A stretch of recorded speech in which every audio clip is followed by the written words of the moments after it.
Greetings, everybody, and welcome to our session on Beyond Open Data, What's Next for the Movement. I'm Joel Gurin. I'm the president of the Center for Open Data Enterprise, also known as CODE. We are a nonprofit based in Washington, D.C. Our mission is to maximize the value of open and shared data for the public good, and very glad to be with you today with the opportunity to moderate this excellent panel talking about a subject I think of great interest to all of us. Our own organization, CODE, works both with the U.S. federal government, including a wide range of federal agencies and the White House under multiple administrations, and we also have done work internationally and continue to with partners including the World Bank, IDRC, the Open Data for Development Network, and the UN. I would invite you all to check out our work at opendataenterprise.org, one word, opendataenterprise.org, and you can contact us there. We're always very interested in hearing from people with an interest in sharing ideas and collaborating. So why are we all here today? We're here because the discourse on open data over the last 10 years of the open data movement has really moved from if to how. I think there's a great agreement now that open data has great value. A number of countries have launched significant open data programs, and they've really moved from an initial focus on transparency, although that remains, of course, critically important, to include everything from healthcare, agriculture, transportation, education, energy, finance, climate change, and the response to COVID-19. So where we find ourselves is that while the value of open data is very broadly recognized, we're also recognizing more of the issues in how we use it, issues ranging from data privacy to interoperability, data quality, everything from technical issues to social issues and ethical issues that are all at play.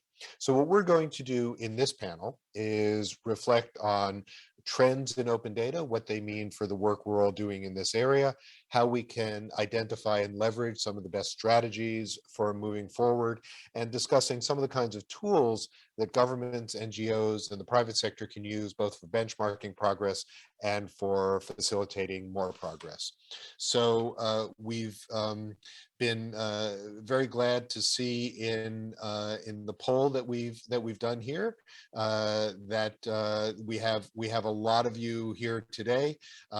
We've asked a couple of questions. How many years have you been involved in open data issues? We have a wide range of responses from 0 to 30, with one people saying, since I can remember, which I think is probably a category that fits a lot of us.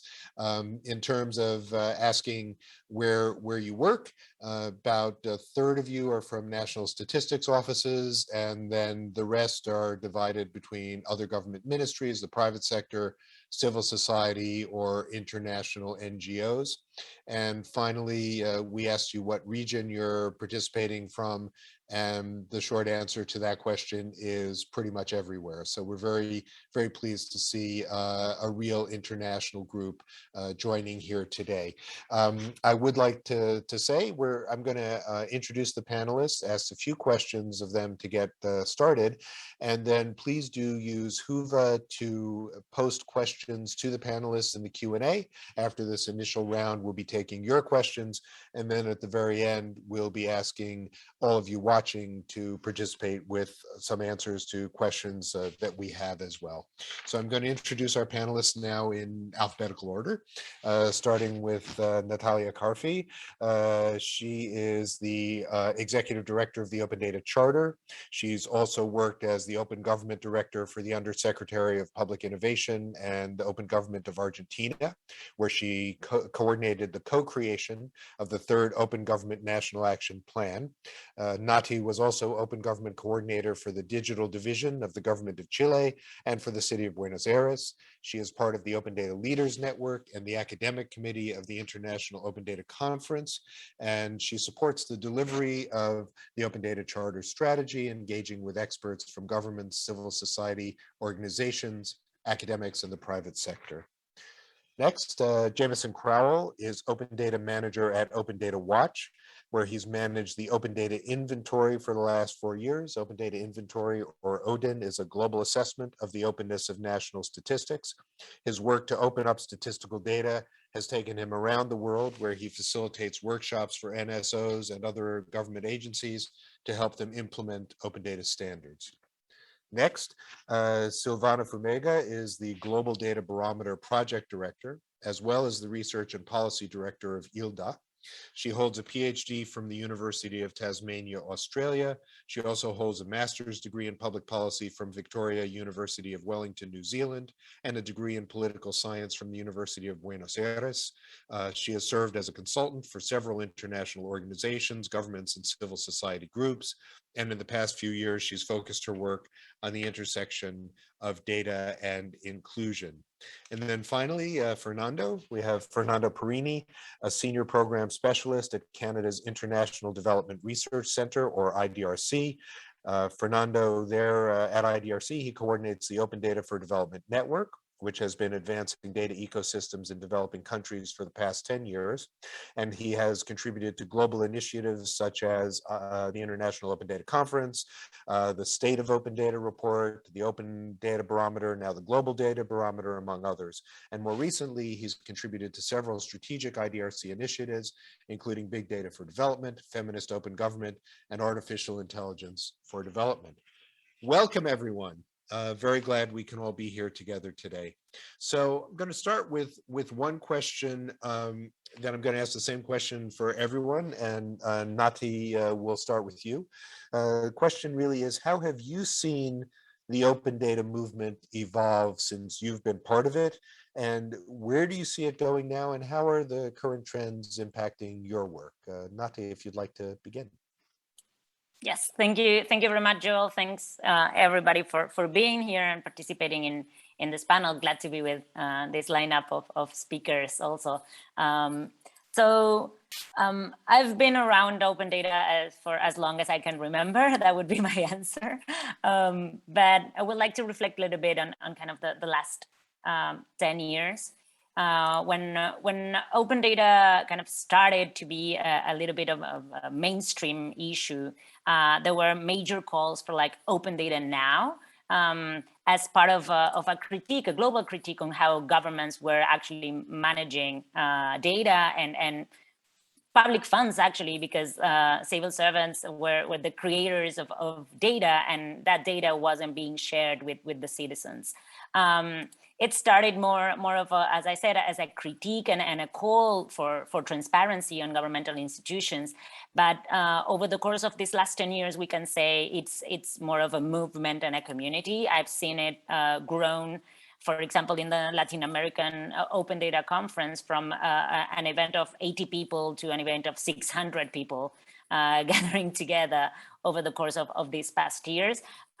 Fortunately, more governments and more civil society organizations have been drawn into, or even born out of these open data calls, and so I've seen it grow and mature.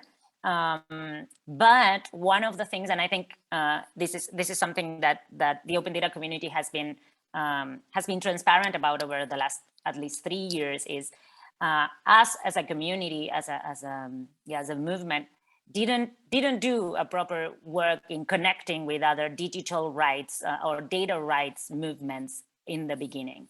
So we didn't connect that well with the privacy conversation, with the data privacy conversation, with the personal data conversation. We were all prone towards moving forward openness and access to information, but of course there's always certain types of data that should not be open, and we didn't make a proper work on that. And from the Open Data Charter, we have been working on building those bridges and understanding also how regulations can actually balance open data and privacy issues in order to apply both rights, the rights to access to information and the right for privacy. So that's been a major change that I've seen, not only the open data movement grow, but also mature and have these mature conversations within the digital rights scope. And I'll leave it there. Great, Nati, thank you. And I think really emphasizing those kinds of connections that are so important that are really starting to emerge now. Thank you. Jameson, let me ask you the same question. And also, Jameson, many thanks to you and Open Data Watch for organizing this panel and bringing us all here together today for this great conversation. So let me ask you about your work and the work of Open Data Watch particularly. Same question. How have you seen the movement evolve? How are the trends affecting the work that you do now? Thanks, Joel. Yes, we're very happy to be here on behalf of Open Data Watch. Much like what Natalia said, I definitely agree with all of that. I started working in this space in the public finance transparency sector. Much of I think was like the beginning of the open data movement, and now I work specifically at the intersection of national statistics and open data. And even in just the last 5 years that I've been in this particular space of national statistics, as Joel said in introduction, we've seen this huge shift from just convincing, government officials, national statistical offices that there's value to open data, thinking of open data as a public good, to kind of moving beyond that. So I think that hill has largely been climbed for the most part, but there's a few very specific things I've seen in the national statistics space just in the last few years. I think has changed dramatically.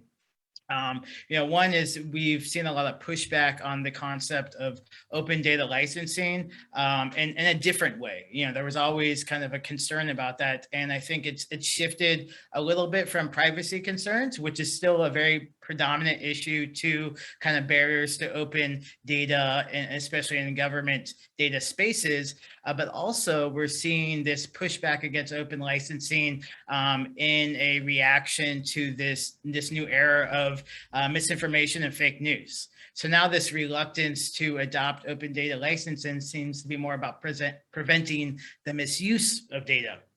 In some cases, they're even seeing the expansion of what NSOs and other agencies believe is misuse, and even their expansion of their role in trying to prevent it, not by doing proactive things like educating the public about how to better use the data, but really about imposing broader restrictions on the use of data more generally. So that's one interesting turn that I've seen kind of the licensing space go into.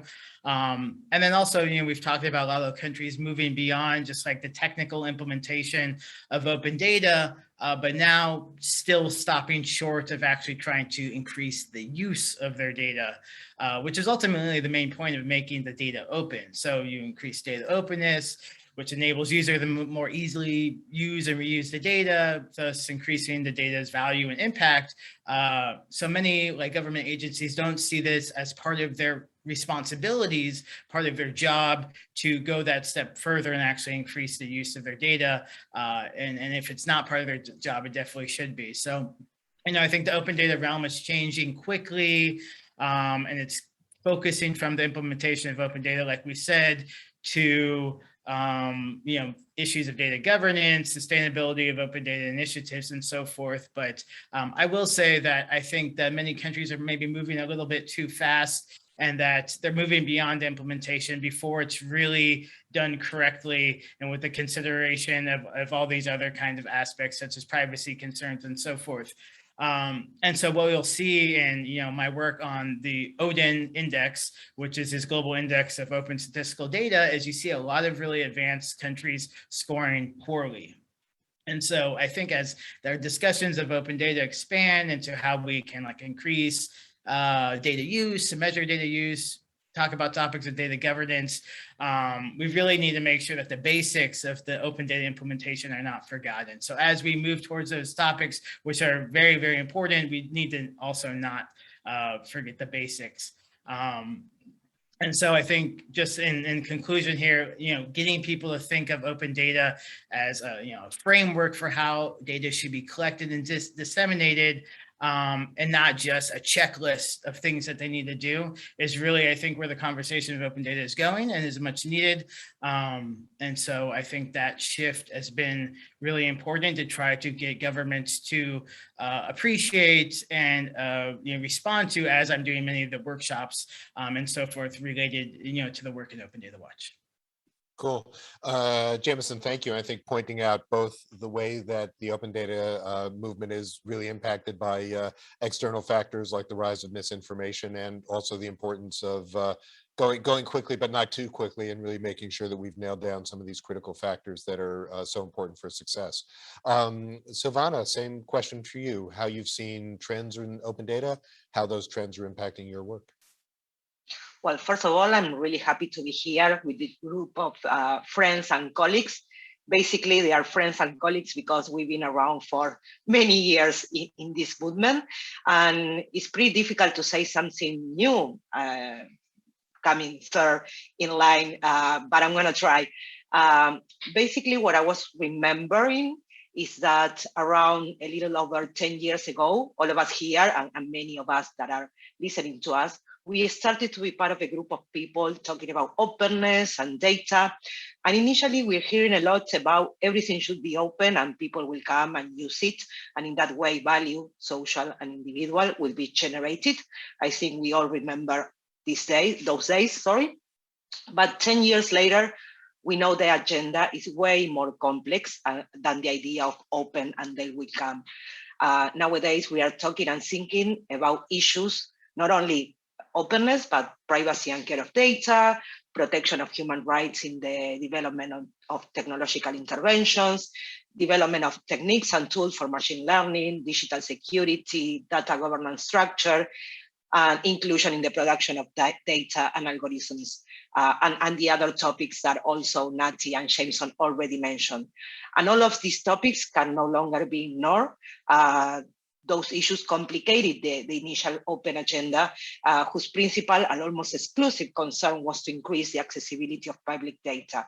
So these days, we know that we should ask ourselves much more complex questions.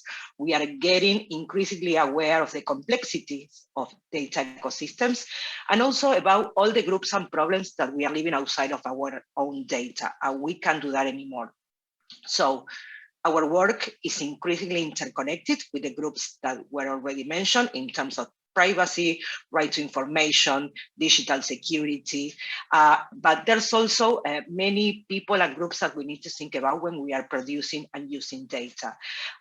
So in that way, we are not only thinking, but interacting more than what we previously did a decade ago. This complexity is making all our work much more meaningful also. And also this complexity asks for new ways of assessing our work and the status of the agenda.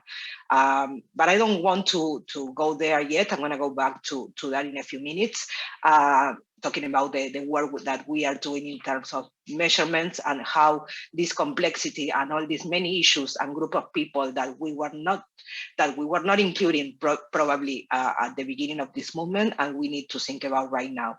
So I want to be brief, and I'm going to leave it there. Great, Silvana, thank you. Again, that real theme of kind of interconnection, and I will circle back and ask you a bit more about the Global Data Barometer in just a few minutes, but thank you. Fernando, if you'd like to wrap up this section, major trends in open data, how they've affected your work at IDRC. Wonderful. Thank you, Joe. Thanks Open Data Watch for organizing this session. And great to be here among colleagues, really, and great to be at the World Data Forum, which is really a very important new recent space that emerged, and where the open data community needs to integrate as well. So I think it's a great opportunity to really connect those communities further. So as we're going back 10 years, as Silvana, Nati, Jameson said, was part of IDRC. My work was 10 years ago to start supporting some of the initial groups that were emerging in the global south connected to open data. So we were supporting research for development, thinking how data could be used there and build research there, building capacity there. A lot of the work that we started to do there was to establish different hubs. Silvana mentioned the work in Latin America. We did similar work in the Caribbean, East Africa, Francophone Africa, Southeast Asia, and so on. Trying to bring, basically at the beginning, the initial effort was to connect the kind of jeans and suits, I guess, kind of people, reformers in the government, from people just civil society working on data on the ground up, really aficionates for data, right? And I think that really started. I think that's really trying to use the data in very practical applications, things that could be meaningful for citizens and so on. And I think that's the ethos of open data, more than simply like disclosing data in a public website. Yes, no, is about building those communities. And as my colleagues already said, I think these communities have evolved over time to become more complex. And I think that today we have more mature communities in specific areas, anti-corruption,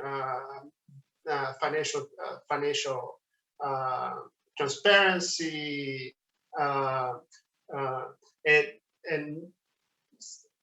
and newer emerging groups, I guess, that have been created, these global communities that have think about the kind of standards, the policies, the capacities, the applications, and so on. New areas, I think, that we haven't been thinking at all at the beginning, like even issues around gender became much later on just part of the community, exploded as actually a big movement in itself inside the open data community. And I think that kind of how we foment these different conversations at the global level, at the national level, at the regional level, and at every sector and different issues, I think became an important way that we need to think. Kind of the movement has been reinventing itself after each wave of maturing different sectors and creating new areas of work where open data have not reached yet, and where a community then tackles and starts to grow, right?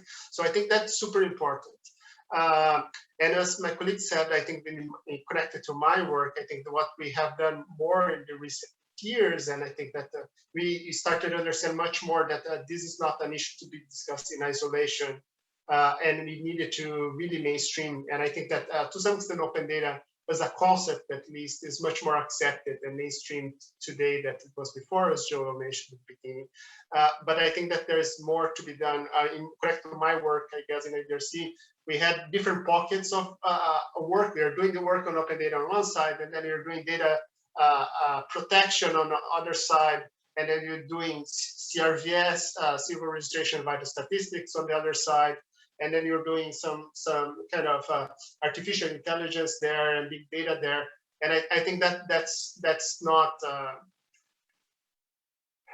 that's all important, I guess, in itself, but also we need to bring that back together and have a much more coherent thinking about our data ecosystem. And I think that that's a value of this forum, and also the discussions on how we're going to be thinking about moving forward, so we can really tackle the power asymmetries that that our data world has. That really can have empower the most vulnerable groups in our society to make use of data for those. And I think the idea of democratizing the data comes from that empowerment of the different groups. But this comes with responsibilities that we need to think about a kind of broader aspect of human rights respecting framework that would allow the governance of the data in our societies. And I think that that's still a conversation that we are tackling now, but is more and more the central part of our conversation.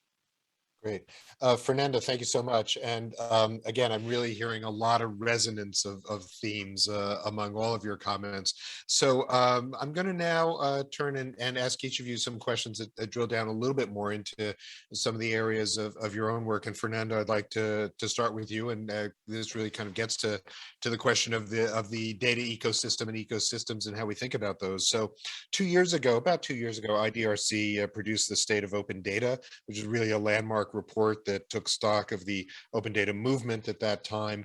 I'm really curious, thinking back not just 10 years, but even just the last 2 years since State of Open Data was published. How do you see things having changed since then? And in particular, should we still be studying open data as its own ecosystem, or has it really become integrated into the broader data ecosystem? And given all the kinds of issues that each of you have just raised, should we be studying it as its own thing or as part of this larger thing of many interrelated ecosystems and issues? Thanks, Joe. It's a great question. It's not a so straightforward reply, I guess. No, when I tried to do the state of open data was, as I said, kind of significant efforts to bring together something that really tells the story of this very decentralized bottom-up community that we have globally, right? It's all kind of the open data movement emerged very loose in terms of efforts from organizations. There's no like international structure that really kind of leads this work and is responsible for open data. It's really driven by organizations and so on. So I think that when I tried to do the state of open data, it was a really important effort to try to tell the story of those communities, and we brought 60 authors to do that 2 years ago. What happened since then? And I think that here's the book, I guess. You can download it online. It's open access, of course. And it goes into different issues and different sectors. So if you're interested in a specific issue, just go deeper, and it try to be a reference for where we were. And I think that on the question on what happened since then, I think that open data became even more accepted, I guess, in the mainstream than it started to be 2 years ago. We saw, I guess the day before on the launch of the World Data Forum, Brad Smith, president of Microsoft, saying that three big things that he needs to see is one is open data, right? And he didn't have the same claim from private sector companies going to that movement. So you see that. You see, of course, 2 years ago, I think we were still working with Open Data Watch and others to try to bridge the conversation between statistics and the statistics community and the open data community. This is much more accepted, and you see here in the World Data Forum that this is an important issue and accepted mainstream more and more. And I think that in practice, how I think that at the same time, the open data group, as you mentioned before, is thinking about like we need to think outside the box and look at the broader picture and interactions with different rights and not just push for openness and more, right? We need to just think the right balance of data governance society. Have said that, so I think there's a good logic on really thinking those things integrated, and you need to foment that much more. At the same time, I think there's something that the open data community in itself can contribute to the broader discussion and to the energy of the kind of democratizing of that knowledge and that capacity. That if we don't continue to support that as a central part, this can become just part of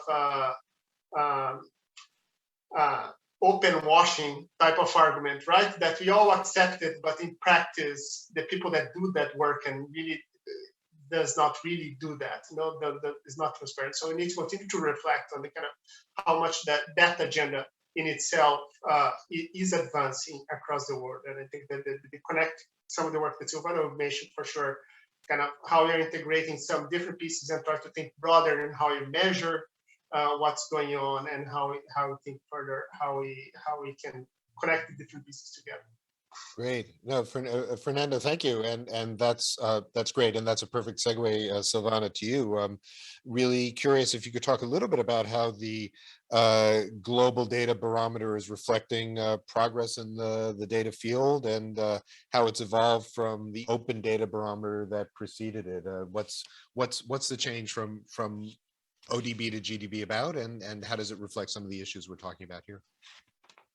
Yes, basically, I mean, we keep talking about complexities and interrelationship of topics and groups. And in that sense, after almost a decade since the launch of the Open Data Barometer that you already mentioned, this year, the new Global Data Barometer, or the GDB as we call it, is launching its pilot edition with the support of IDRC and many other partners.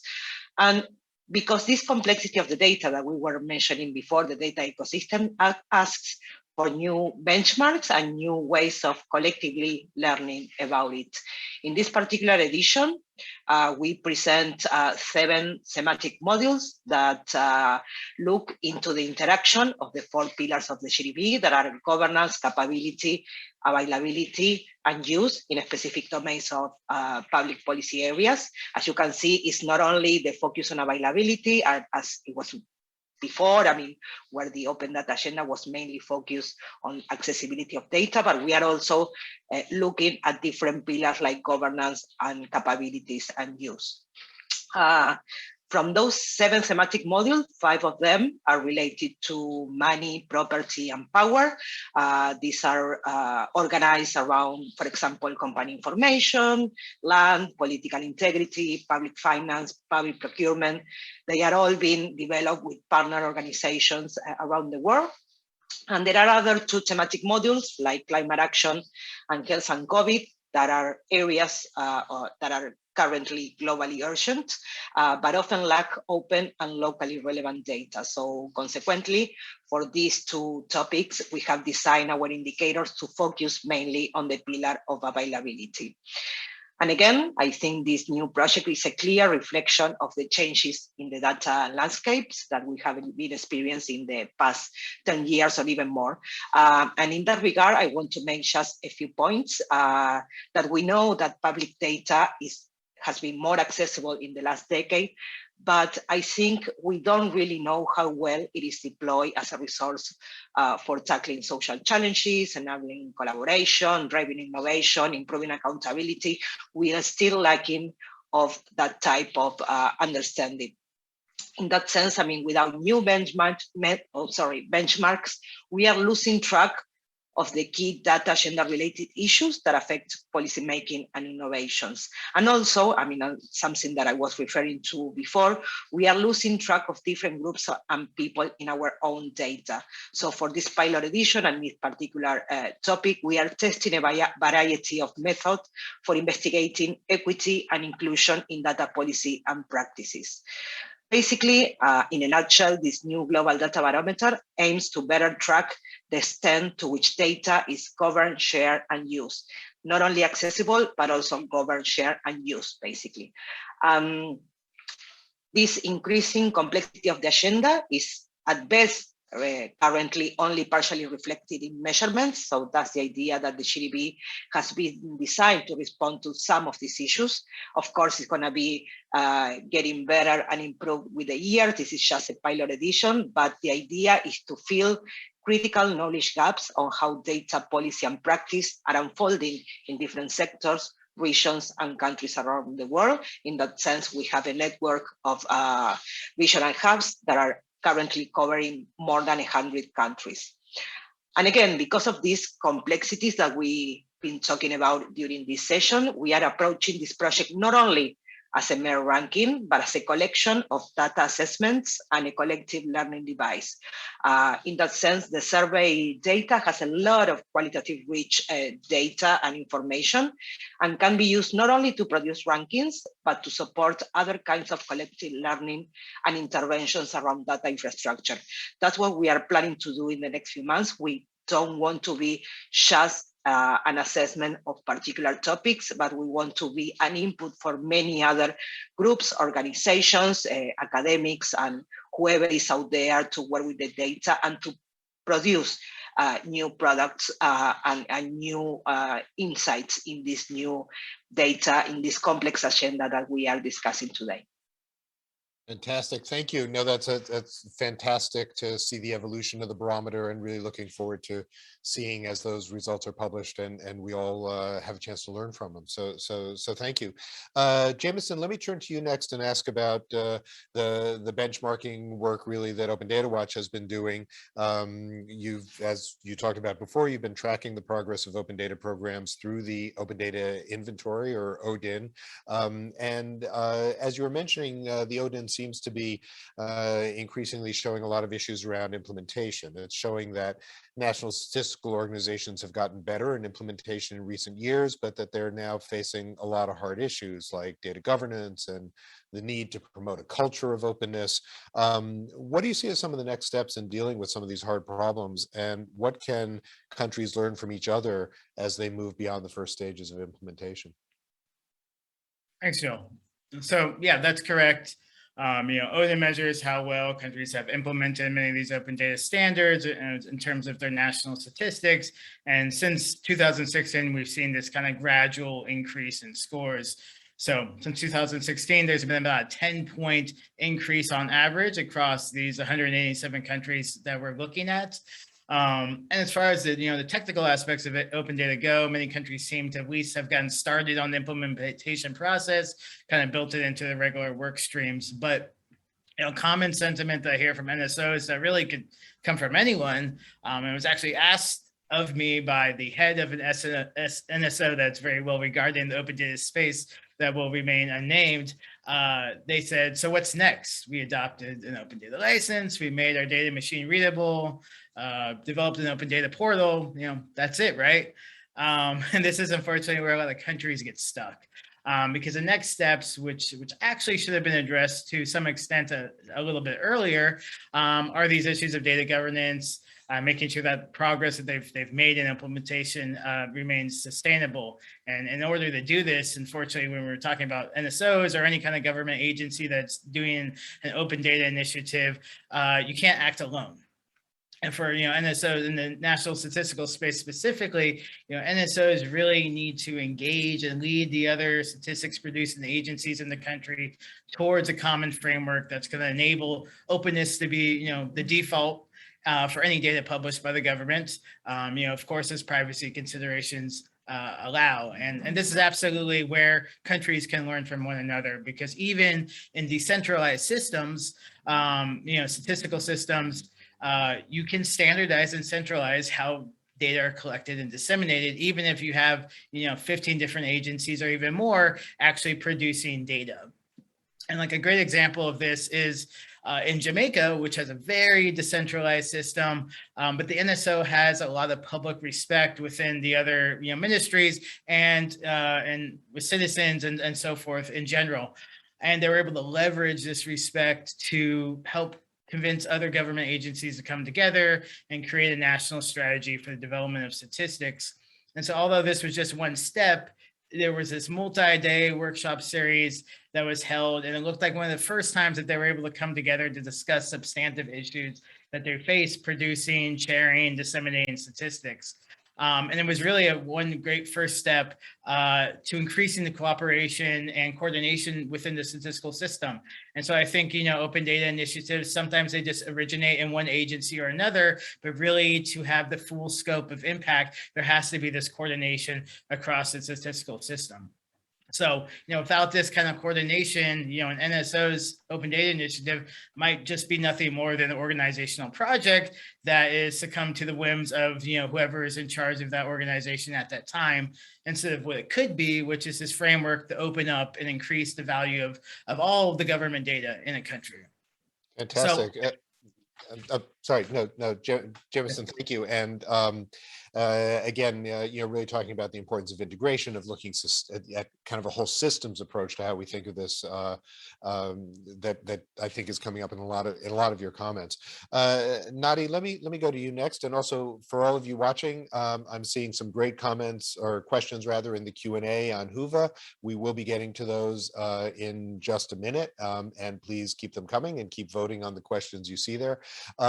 But Nadia, I'd like to ask you a question that really speaks to a lot of what we've heard about sort of the community and bridging between the open data community and the larger world community, really.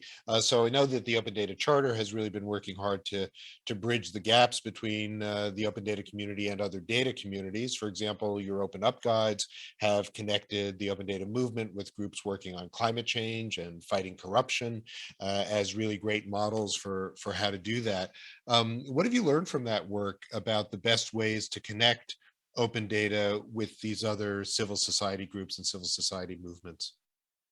Thanks for that question, Joel. So the Open Data Charter, it's a rather small, has a rather small team, and we cooperate with experts from other areas to create these practical tools that are now known as the Open Up Guides. So when moving past the publish and they will come moment that Silvana talked about, we started promoting, talking about publishing with a purpose. So understanding the problem that you're trying to tackle with an open data policy, not just having open data be in the end, but being a means to another end. And that's why we started with the idea of creating these practical tools that could help governments and civil society organizations move towards a thematic and purpose-driven open data policy.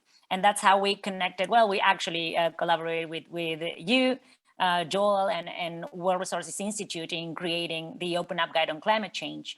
Understanding that there was, for example, in this case, an international agreement, the Paris Agreement, that actually asked governments to report biannually certain types of data, the NDCs.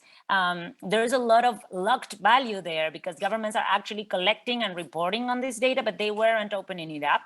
And with this Open Up Guide, we try to tackle that. Like governments are already creating that data. Let's open it up and unlock the public value that it's there. We also worked, as you said, with anti-corruption civil society organizations and trying to understand which are the key data sets that should be open in order to promote a data-driven anti-corruption policy. That the Open Up Guide on anti-corruption actually also allowed, for example, in the Americas to hold a regional conversation that ended up in a hemispheric program on open data to combat corruption, because it was a great umbrella to embrace that conversation. The Open Up Guide had already been validated while being implemented in a couple of countries. And of course, these Open Up Guides are not set on stones. Contexts matters. There are different institutional arrangements in pretty much every country around the world. All these themes, climate change, anti-corruption, land governance, all the things that the Open Up Guides tackle are mostly worked horizontally among governments. So there's always one office that leads that issue, but you cannot say that anti-corruption is something that just, it only depends on one office among the governments. So one of the things that we've learned, aside from the importance of organizations like the Open Data Charter, bringing the knowledge on open data and plugging in the knowledge of thematic experts while collaborating with other organizations, was also the importance of not only data interoperability, but we started this maybe as a small joke, but it's super important, interoperability of people. What we found out when implementing these Open Up Guides, it's that there's a lot of themes where governments do not collaborate as much as they need to. So we found out, for example, I'm not going to say where, but that there were two public institutions creating the same data set. And they hadn't spoken among themselves in the beginning. Or of course, other ministries can be users of the data of another, they should, but that wasn't the case. So once we started implementing the Open Up Guides, we were actually also capable of building those bridges even inside of government. So collaboration and building those bridges and interoperability of data and people seem to be one of the key learnings that we've had from the implementation of these Open Up Guides. Great, Nadia, thank you so much. I love the idea of data for a purpose, and I love the idea of human interoperability.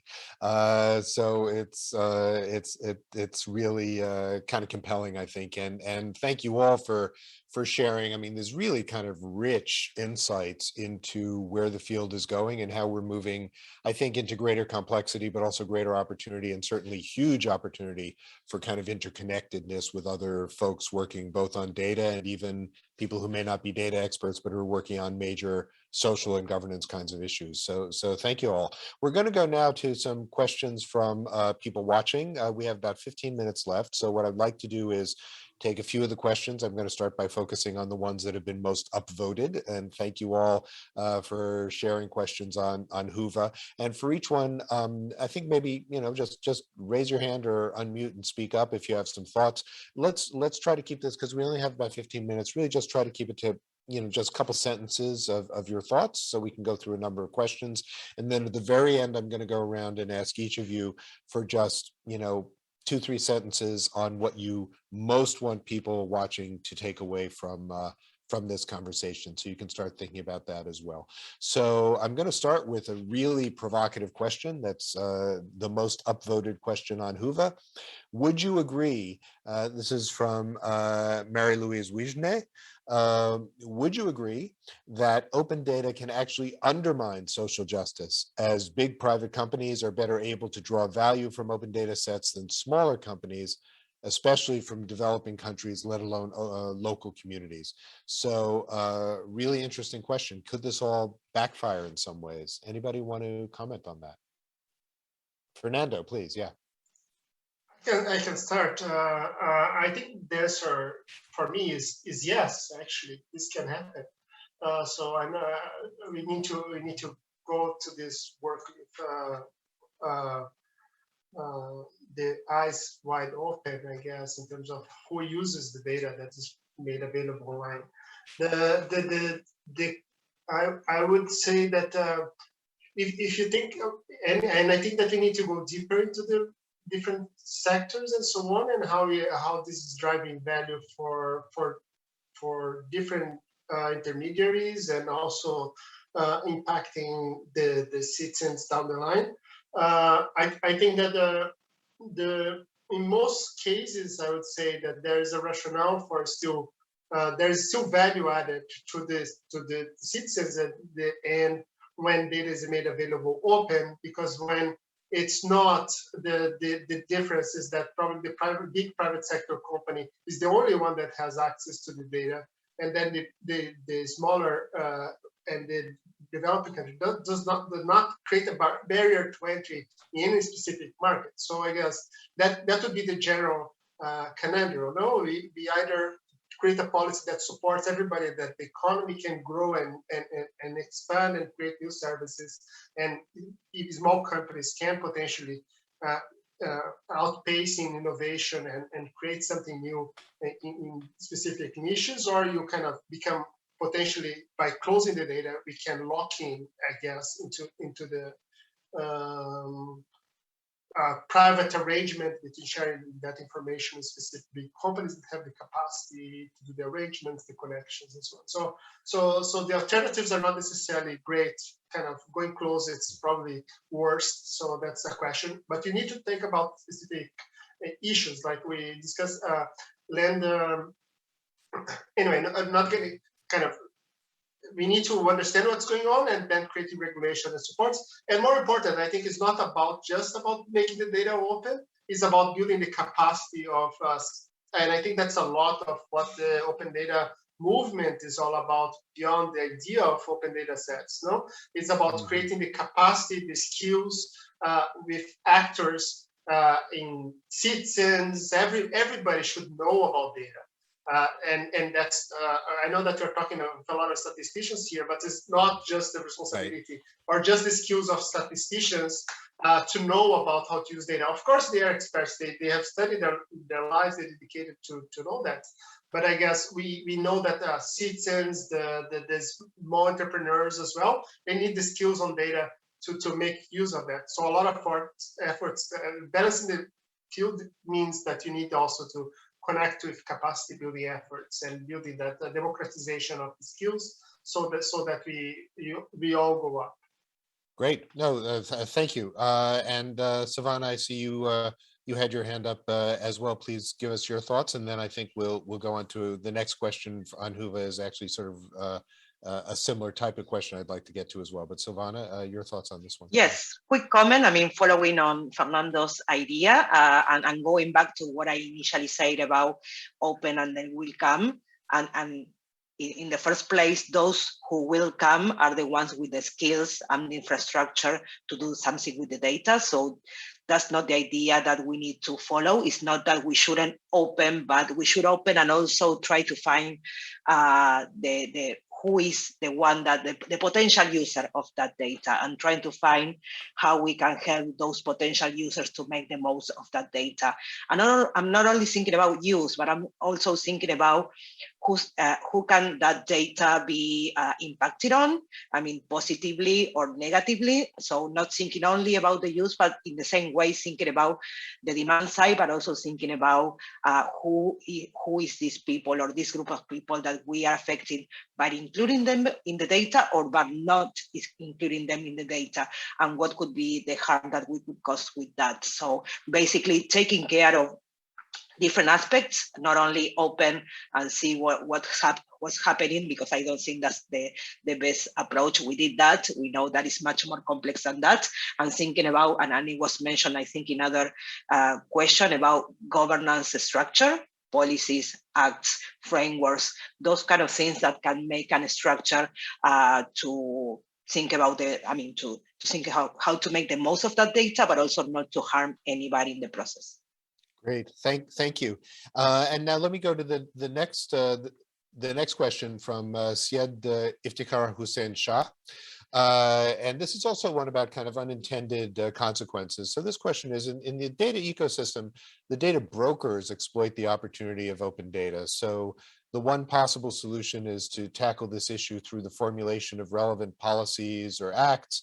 What are the other possible measures in this regard? And let me turn, ask Natalia or Jameson, any thoughts that you both have on this question? Are there regulations that are going to be helpful in sort of preventing the sort of power dynamic with data brokers, or other approaches to that problem? Jameson, yeah. Thanks. I think much like the other question, open data is going to be used by different people for different reasons. And, just because someone's commercially exploiting open data doesn't necessarily mean it's a bad thing. But this is where, a lot of licensing issues come into play to help, manage kind of the effects of when that happens and what you can do if misuse does occur. But as far as protecting personal privacy, having strong data protection laws in the country is key. And not only that, having a regulatory agency who can actually monitor when these penalty infractions occur and actually place penalties on the misuse of data in this way. But because we do have a lot of statisticians here, I do want to make clear that when we're talking about open data and these open data standards and all these goals that we have for this open data generally, it doesn't typically apply to microdata or these really, the individual or household level types of data sets that you see in microdata. So I do want to make it clear that, open data standards do not apply directly to this personal sensitive information that might have direct or indirect identifiers into it. So I don't want to convolute the conversation with these privacy concerns, because most countries do have legislation that, protects that type of data in a different way than, say, aggregate data, government data that's generally you see published on websites. So yes, these types of laws and having the regulatory agency in place to actually place penalties on that is really key, but also having strong licensing around the data so you can track who's using it, comment on the misuse and make these corrections is really key as well. And open data licensing is part of the standard open data framework that we're talking about here. And let me just build on what has been said. And I think both questions are actually very much interconnected. Of course, regulation it's super important. And even the UN a couple of years ago tackled on what Silvana said with the Everybody Counts campaign. So understanding who is actually being counted in the data that is being created and collected. And understanding that personal data, as Jameson said, there's certain types of data that won't go into an open data portal because of privacy regulations, which is just fine. But then also understanding once again that context matters. And there's, for example, a practical example on COVID data that we we kind of worked with last year. There was this country where they had really small numbers of COVID, of people with COVID. So if they were to publish the numbers and the cities where the people infected were, there were such small cities that people would be able to understand if they published, the age and the town where they were from. People would have been able to individualize who was the person that had COVID. So the first publication of data, the first public publication of data in an open structure, they decided to publish the age by bands. So it was people from 0 to 15, then 15 to 30. So they were able to manage keeping the privacy issue in hand while publishing like that. Unfortunately, as everywhere else, the numbers came up. So they were able to make a more disaggregated publication of the COVID cases that they were dealing with. So it's also understanding the context and the timeliness and understanding how the laws should be complied with while trying to keep the access to information right also moving forward and balancing it with the privacy one. Terrific, and thank you, Nadia. And I think that's a great example of how that dynamic needs to be balanced out. So I'm going to ask we only have like 5 minutes. I'm going to give one more question from the audience, and you'll see that this is a question that asks for specific examples. So I'm just going to ask if anybody has an example you can just describe in a sentence or two, and then fair warning, I'm going to go around and ask each of you in one sentence to say what you most want people to take away from this session. So you can start crafting, and you can't have like 20 commas in it. One concise sentence. So let me ask this question for anyone who has a good example. This is from Jesus Melendez. As much as the open data movement and community has grown, it seems in many cases the ordinary citizen doesn't even know certain data exists, and when they do, they don't understand the relevance, or they don't know the tools to harness value from the open data.